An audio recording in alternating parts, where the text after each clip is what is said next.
Kasama natin ngayong umaga ang Business Development Assistant ng Center for Small Entrepreneurs, isang non-stock non-profit center para sa mga mahihirap na gustong magnegosyo. Tumutulong si Nile Rolyan sa pagpaplano at pagpapatupad ng mga nabubuo nilang paraan upang magkaroon ng mga kapartner ang CSE. Ano kaya ang agahan ng isang business development assistant upang magbigay sa kanya ng lakas sa isang araw na punong-puno ng mga meeting at iba pang mga gawain? Yan ang ating aalamin sa What's for Breakfast. Yes, good morning kuya. Good morning dyan sa studio. Pero may question ako. Sana, nandiyan ba si Will? Pwede ba makausap? Oh, ito. Yes, Diego. Bakit? Will, may, hindi to biro may nagpapatanong lang, dark or green tea? Ha? Dark or green tea now? Dark. Hindi ko alam. May Dark. nagpapatanong lang daw, dark or green Dark. tea? Dark. Yes. Earl Grey. English breakfast. Okay. Oh. Ito daw. Ano May yan? nagpapabigay, Will. Yan. Ano yan? Green tea ba yan o dark? Dark daw si Will eh. Dark. O ako, green tea ako. Green tea ako. Green tea daw si kuya. Pero ano, Anong nagagawa niyang dark na yan?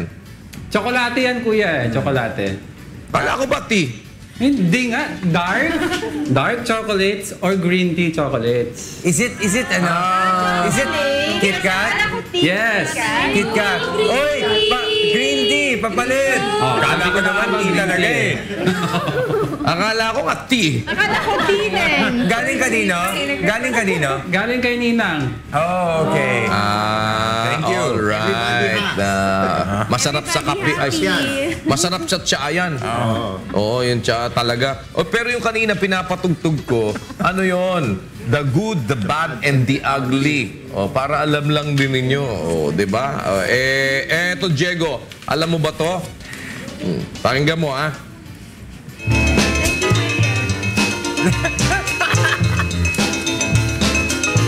Ganda naman yan. Bakit it's familiar sa... Hindi ko alam yan. It's familiar. Ano? Puro kayo familiar eh. Alam ko yan. Grapevine ba? Tama ba? Grapevine? Tama ba? Something. Ano? Di ba? Yeah. Grapevine? I don't know. Basta. Yun eh. Wala.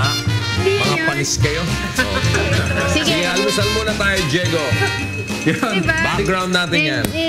Sige, kuya, ang special guest natin ngayon is Nile. No? Nile, please share naman with our people in the studio tsaka sa mga nasa bahay kung ano yung kinakain mo usually for breakfast and why.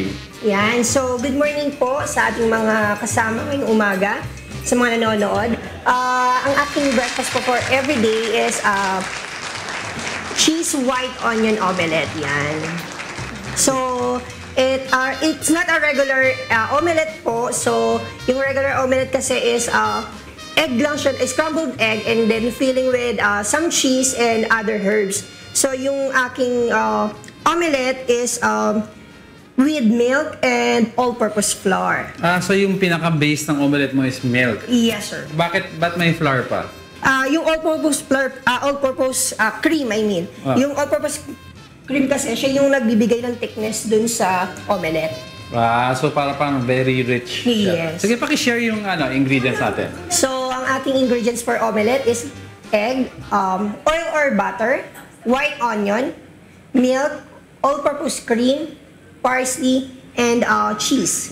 Yun. So not necessarily quick melt, pero madaming klaseng cheese. Pwedeng Yes. cheddar, Yes pwedeng mga Swiss dry cheese, pwedeng gano'n. Yes po. Okay, so of course, ang importante sa lahat, give them kung ano yung nutrition facts ito on a regular one omelette serving.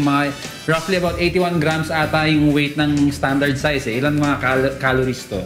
Ang calories niya, sir, yung regular calories niya is 115.5. Calories from fat, 81. Cholesterol is 119 milligrams. Sodium is 79.7. At syempre, yung pinakamahalaga is yung protein, 7.5 grams. Yun, yung calories from fat, yung 81, is medyo mataas. But then again, kasi nilagyan ng cream and milk. Pero kung gusto niyo bawasan, you can use non-fat milk or kaya very light cream, di ba? Yes po. Ayun, so yun, thank you very much, Nile. Sana,